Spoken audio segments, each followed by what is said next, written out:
Погледнете што се случува со нашата општина во 2021 година. Буквално станавме големо градилиште.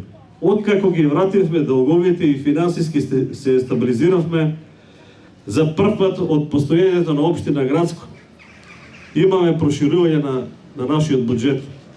Имаме многу проекти кои се во фаза на реализација и за кои обезбедивме финансиски средства, а тоа се реконструкција на локалниот пат за село Веничани, изградба на улицата Јане Сендански за населба Стопанство, изградба на локалниот пат за манастирот Свети Архангел Михаил, проектот за водоснабдување за населба Градско, за кој ги добивме веќе сите потребни дозволи.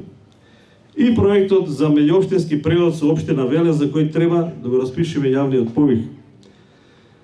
Дел од средствата што се сливаат во нашиот буџет се од инвестиции што се случуваат во овој момент, а тоа се две биогасни централи. Едната во вредност од 15 милиона евра, а другата од 8 милиона евра. Изградба на бензинска пумпа кај Веничани и други инвестиции кои се во фаза на урбанистичко планирање. Разговараме со инвеститори за поставување на фотоволтаици, ветерници, и нивната реализација ќе значи многу за развојот на нашата општина. Градско беше една од најзаглавените општини во државата. Беше во долгови до гуш 850.000 евра долговите на Градско. Ја раздолживме општината. Дел од сопствени средства, дел владата помогна и првите 50 милиони евра наместо да одат во споменици, во музеи, во врби, во бронзи, ги дадовме на општините за да ги застанеме на нос. Градско е доста атрактивна дестинација. Автопатот поминува покрај него. Имаме можност да привлечеме многу инвестиции. Знае Роберт, веќе разговараме за фотоволтаици, за ветерници, за инвестиции во туризмот, разговараме за други фабрики инвестиции, за да може да отворат работни места. Дел се поврзани со земјоделието и плодното земјиште. Сето тоа се потенцијали кои што треба да ги искористиме до максимум. Затоа, драги пријатели, мои сограѓани, на 17 октомври треба да ја завршиме работата.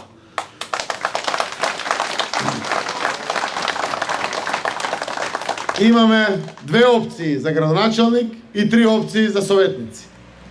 Очекувам во првиот круг да го избереме Роберт Бешовски за градоначалник, сегашен и иден.